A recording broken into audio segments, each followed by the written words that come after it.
Just 6 minutes a day, this bass line will transform your technique. See you inside the video.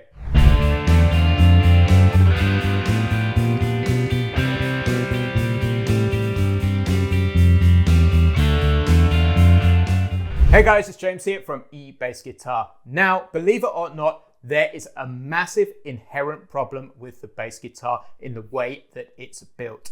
So today, I'm going to tell you all about that problem, and I'm also going to show you how to fix it with your technique.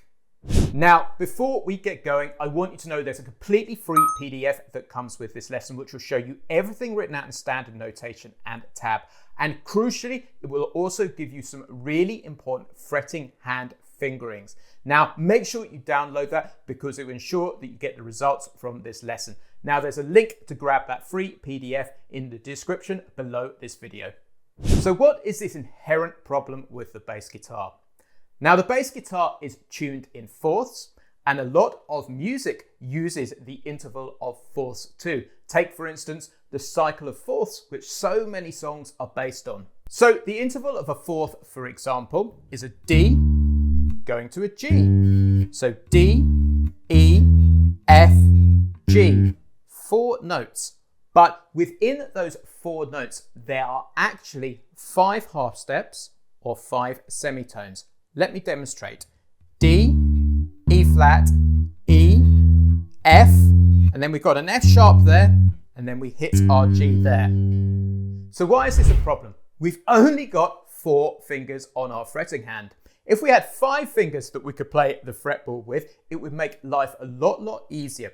The reason for that is it would stop us having to shift position so much. So to play it chromatically up from a D to a G, we either have to shift forward like this, so D, E flat, E, F, and then the F sharp there on the A string, or we have to shift back doing this, so D, E flat, E, F, and then F sharp there.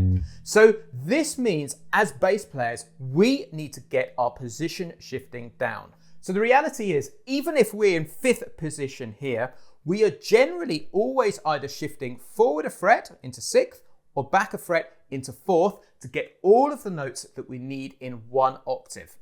So what this means in practice is we need to have great position shifting. And this is where so many beginner to intermediate and well beyond bass players get stuck. So I'm going to show you this technique called circling, which will really help you get this down. Now here's something super important. We always want to keep an open hand shape when we play the bass guitar. Now, as a basic rule of thumb, we always want to shift forward or down the fretboard like so on a 1st or a 2nd finger, because this will keep the hand shape open. And when we want to shift back or go into the lower frets, we want to do this on a 3rd or a 4th finger. If you shift forward, or for instance on a 4th finger, what it will do is it will cause that hand shape to start closing up. So I'm going to show you a walking style real world bass line now, that if you practice this with the correct best practice fingering every day for a relatively short period of time, you will dramatically improve your fretting hand technique. So let's get stuck in.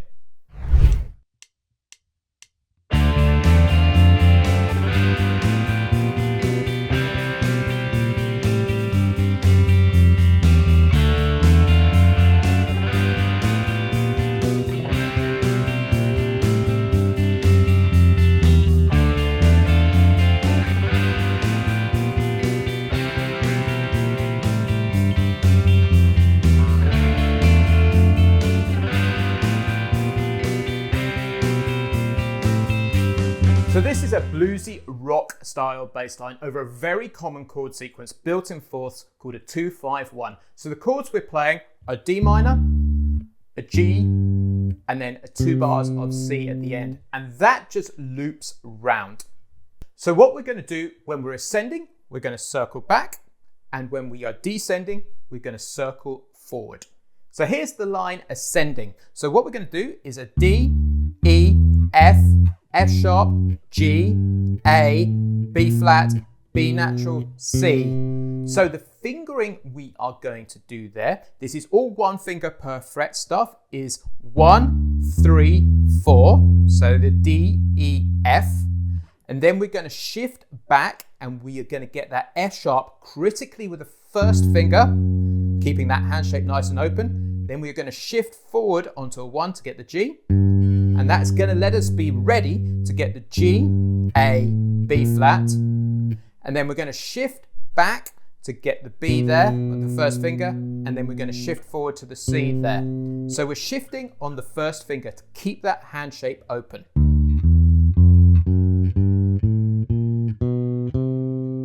So coming all the way from the top with that critical fingering, it is going to be 1, shift forward 4 onto the D string, 4, 3, 1, shift forward 4, then 4 back, and then 3, 1 to finish the thing off. So this is the line in isolation.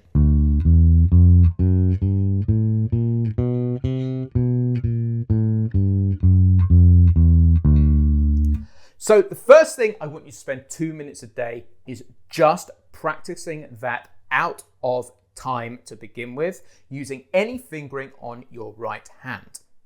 Now the second part of this drill is that we need to engage alternate fingering in our right hand or fretting hand. Now this is really simple ascending, so it will work 1, 2, 1, 2, then 1, 2, 1, 2, and then 1 like so. Now this is where it gets a little trickier coming back because you need to employ raking when you are descending the line, and you need to be very deliberate about your fingering here. So you want to play the C with a 1, then rake onto the B natural there, and then continue alternate fingering after that, and then you land on a second on the G, and then rake back onto the E natural, and then alternate fingering for all the way down like so. Now the critical thing, why this is so transformative for your technique, is you're being incredibly deliberate with your left hand fingering or fretting hand fingering, or your right hand or plucking hand fingering. So let's try this with the backing track now.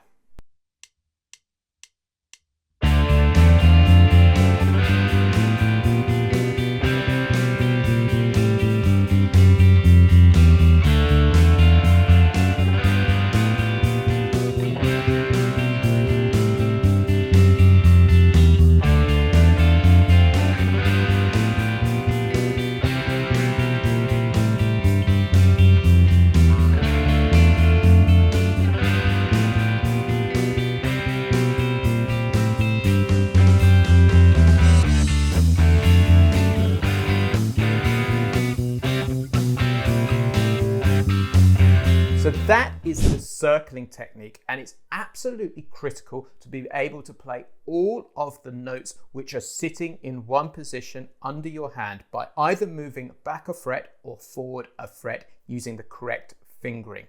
Now, I've got a quick favor to ask. If you're enjoying this video and you're not subscribed to the eBassGuitar YouTube channel, please can you hit this red subscribe button, which is somewhere around the video.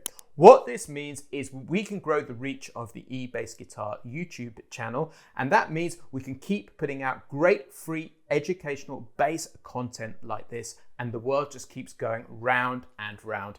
So hit that red subscribe button, please. So to wrap up this lesson, I want to show you another fingering that you can try over this, which involves circling forward 1 fret and then circling back 1 fret. This is another great option, and you can figure out which option is the most comfortable for you. So let's take it apart. The notes are absolutely identical to the previous drill.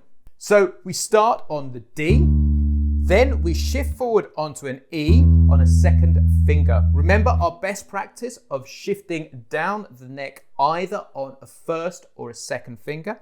Then we go to the F and then the F sharp, which are directly under our hand. Then we shift back to get the G. Then we shift forward to get the A, and then the B flat and the B natural are sat directly under our hand.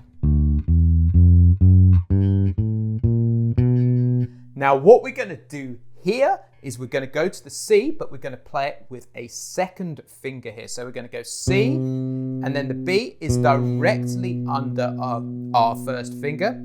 Then we're going to shift forward on a fourth finger to get that B flat. So we go.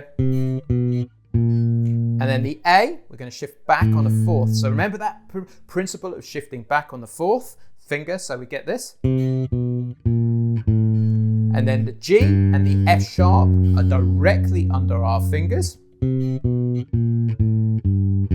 Now remember, if you shift correctly, all the important notes should be landing right under our fingers. So we end up with this. And then to get the F, we're going to shift forward. But I'm going to stay in the position here because ultimately we're going back to a D. So we're going to get the E there under a third finger and then the D there under the first finger. So coming back, we are going to do 2, 1, 4, 4, 2, 1, 4, 3, 1. So going up out of time.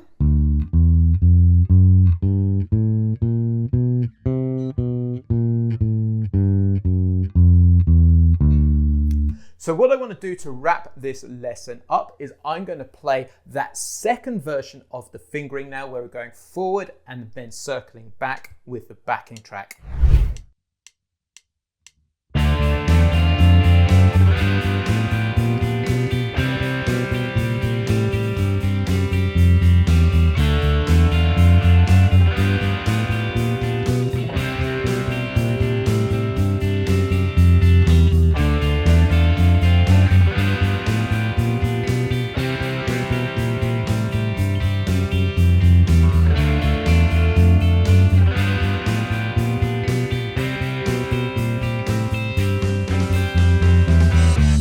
So again, try that out of time for 2 minutes, then try it in time with alternate fingering, then double it up so you're playing 8th notes, 2 8th notes per beat with alternate fingering on your plucking hand. So a couple of things to wrap up. Remember, this is just best practice to learn fingering. When you get this out into the real world, first of all, you're perfectly welcome to change the fingering to what feels comfortable with you. Practice this stuff in isolation in the practice room. The second thing is, particularly descending on this bass line, you may choose to tweak some of the notes. The chances are I would actually play this descending, coming back down because it's more pleasing to the ears, but this gives us an amazing drill which we can practice this fingering concept of circling around our root note. So that's it for today, guys. If you've enjoyed this lesson, head over to eBassGuitar.com, check out the Bassline Plus. That is my private members program where I help beginners to intermediate bass players take their bass playing to that advanced level and play the very best bass guitar of their life. You can take it free for a test drive for 14 days. I'll put a link in the description below so you can check it out. Cheers, I've been James from eBassGuitar.com. I'll catch you next week.